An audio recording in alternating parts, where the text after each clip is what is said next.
네, 아는 기자 정치부 이세진 기자와 함께하겠습니다. 자, 이 기자, 한동훈 대표는 왜 독대를 요청한 겁니까?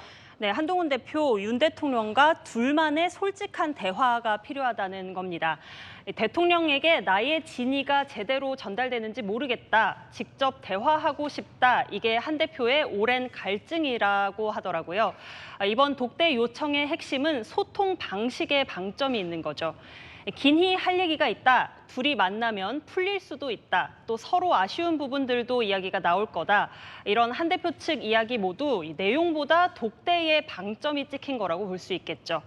특히 윤 대통령과 한 대표는 오래된 사이이다 보니까 대통령과 대표가 된 뒤 직접 소통을 하지 못해 쌓였던 오해가 있다라면 직접 만나서 속마음을 듣고 풀겠다라는 취지로 보입니다. 성사가 된다면 대통령과 여당 대표로서 만나는 첫 독대가 되는 겁니까? 네, 한 대표 지난 7월에 정책위 의장 인선 두고 이 당정의 이견이 표출됐었잖아요. 그때 윤 대통령에게 만나자고 직접 요청해서 단판을 지었었습니다. 당시 윤 대통령이 당대표 알아서 하시라라는 말을 했었는데요. 그런데 당시에도 정진석 비서실장이 이 자리에 배석을 했었죠. 한 대표 측 이번 의정 갈등 논란, 대통령과 허심탄회한 대화를 하고 해결해야 할 상황이라는 겁니다. 이번 추석 연휴는 잘 넘겼다고 해도 당장 겨울도 큰 걱정이다. 내년에도 전공의들과 의대생이 안 들어오면 어떡하냐. 이러다 지방선거 정말 망한다라는 위기감이 아주 크더라고요. 그런데 이 기자, 대통령실 반응은 그닥 긍정적이진 않은 것 같습니다. 왜 그런 겁니까? 네, 대통령실 검토 중입니다. 아직 바로 수락하진 않고 있죠. 대통령실은 한마디로 한 대표가 독대를 제안한 진짜 이유를 모르겠다, 이런 반응이더라고요. 그러면서 독대라는 형식을 받을지 말지 선택하는 식으로 대통령을 압박하는 거라면서요. 대통령실 고위 관계자는 독대는 은밀하게 진행돼야 된다면서 주목받는 날 또 주목받는 일을 하는 게 맞겠냐고도 했습니다. 또 대통령실은 의료개혁은 흔들림 없이 진행돼야 한다고 수차례 강조하고 있는데 독대로 한동훈 대표에게 힘을 실어주는 모양새를 취하면 후퇴를 연상시킬 수 있다고요.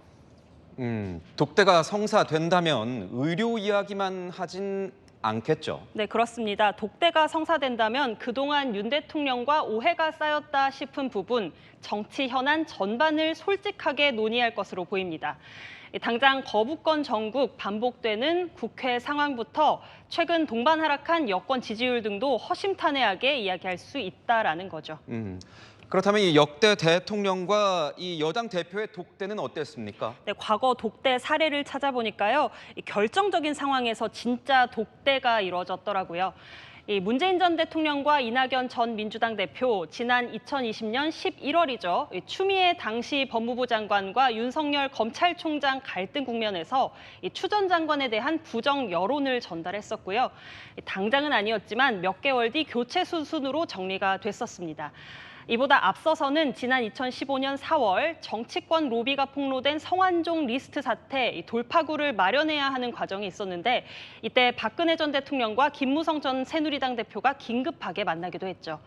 한 대표 이번에도 의정 갈등에 대한 민심 그리고 본인이 파악한 의료계 여론 제대로 전달하겠다는 목표가 있죠. 이 독대 여부 대통령실이 내일 정도는 입장을 밝힐 것으로 보입니다. 네, 지금까지 아는 기자였습니다.